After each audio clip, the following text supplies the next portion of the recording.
Hello' guys, আজি মোৰ first mini ব্লগলৈ আপোনালোক সকলোকে স্বাগতম জনাইছোঁ। আজি মই যাবলৈ ওলাইছোঁ পাণবাৰী। তাত ভাওনা এভাগ ৰিহাৰ্চেল কৰি আছিলোঁ। ভাবিলোঁ মিনি ব্লগ এটাকে বনাবলৈ ট্ৰাই কৰি চাওঁ। যিহে গৰম উঠিছে, হাফ পেণ্টটোকে পিন্ধি ল'লোঁ আৰু। ওলাই হওঁতে আকৌ মায়ে চাহ অকণ দিলে। চাহ খাই হৈ গ'ল, ব'লক এতিয়া আমাৰ যাত্ৰা আৰম্ভ কৰোঁ। ঘৰৰ পৰা ওলাই আহি আকৌ আমাৰ বা আৰু ভণ্টিকেইজনী লগ পালোঁ।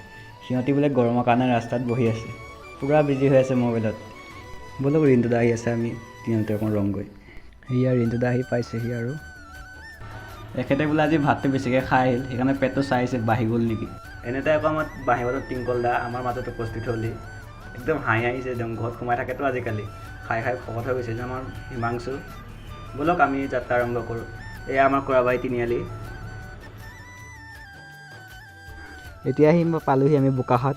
এয়া আমাৰ ৰিণ্টুদাই তেল ভৰাই আছে। এইজনক চিনি পাইছে চাগে, ফুটন আছে, আমি মৰমত লাল বুলি মাতোঁ তাক। ৰিণ্টুদাই পইচা হিচাপ কৰি আছে। পইচা দি মেলি আমি আহি পালোহি এতিয়া বোকাখাট টাউন।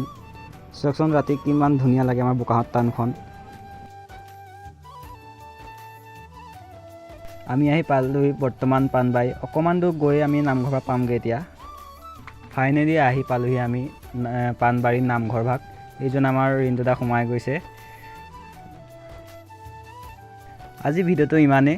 আকৌ লগ পাই আছোঁ অন্য এটা মিনি ব্লগত। বাই।